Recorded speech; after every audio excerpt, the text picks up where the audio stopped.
안녕하세요 여러분. 오늘은 정말 중요한 얘기를 해드리려고 합니다. 최근 정부가 다주택자를 넘어서 1주택자까지 겨냥하고 있습니다. 그것도 그냥 1주택자가 아니라 비거주 1주택자입니다. 집 한 채 가지고 있는데 직장 때문에 다른 지역에서 전세 살고 있다? 이제 이것도 투기로 본다는 겁니다. 오늘 영상에서는 이 정책이 정확히 무엇인지 그리고 여러분에게 어떤 영향을 미치는지 냉정하게 분석해드리겠습니다.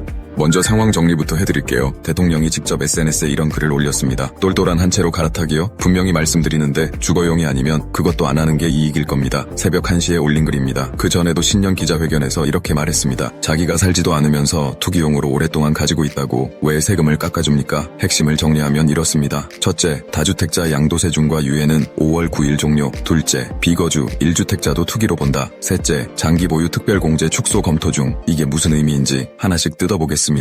이 다주택자 양도세 중과, 먼저 다주택자 양도세 중과부터 보시죠. 지금까지는 다주택자도 양도세 중과를 유예받았습니다. 2022년 5월부터 계속 연장되어 왔거든요. 근데 이번 정부는 확실히 못 박았습니다. 5월 9일 유예 종료. 더 이상 연장 없습니다. 이게 뭘 의미하냐면요. 조정 대상 지역에서 2주택 이상 가진 분들은 양도세의 20에서 30% 중과가 붙습니다. 게다가 장기 보유 특별 공제도 못 받습니다. 예를 들어 볼게요. 10억에 산 집을 20억에 팔면 양도 차익 10억이죠. 지금은 기본세율만 적용되니까 세금이 약 3억에서 4억 정도입니다. 근데 중과되면요 6억 넘게 나올 수 있습니다. 그래서 지금 다주택자들 사이에서 급매물이 나오고 있는 겁니다.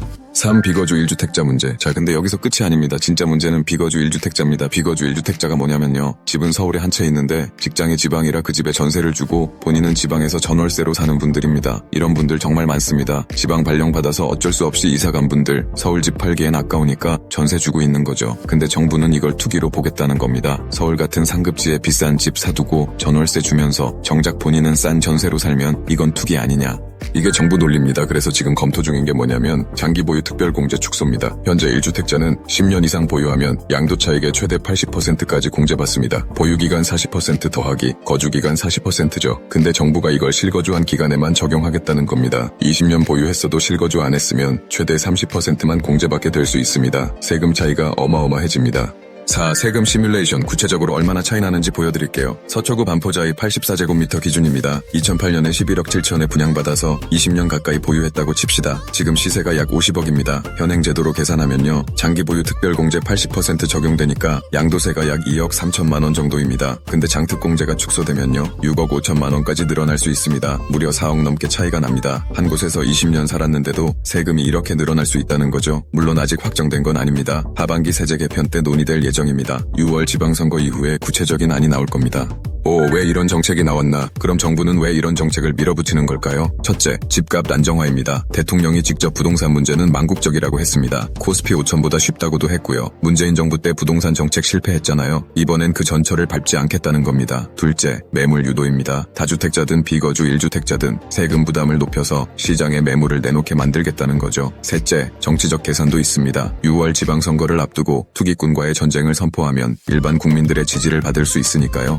6. 시장 현황. 자, 근데 시장 상황을 보면요. 문제가 있습니다. 2026년 서울 아파트 입주 물량이 전년 대비 48% 급감합니다. 1만 6천 가구밖에 안 됩니다. 전세 물량도 1년 새 26% 줄었습니다. 월세로 전환되는 물량은 늘고 있고요. 저는 이렇게 생각합니다. 입주 물량이 대폭 줄어들고 갭 투자가 막히면서 전세 매물이 나올 길이 없는 상황이다. 공급은 줄고 수요는 그대로인데 규제만 강화하면 어떻게 될까요? 전세난이 더 심해질 수 있습니다. 결국 그 부담은 세입자에게 돌아갑니다.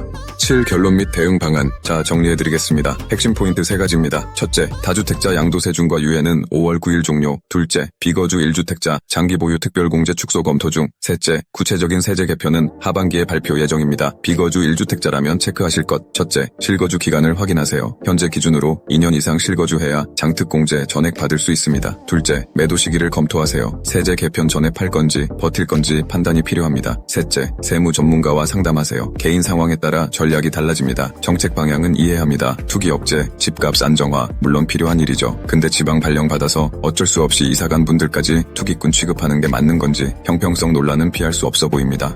여러분 생각은 어떠신가요? 댓글로 의견 남겨주세요. 오늘 영상이 도움이 되셨다면 구독과 좋아요 부탁드립니다. 감사합니다. 이 정책의 핵심 포인트 간단하게 요약해드릴게요. 더 궁금한 내용은 댓글 또는 아래 설명 더보기란에 부동산 정보 공유방으로 들어와 주세요.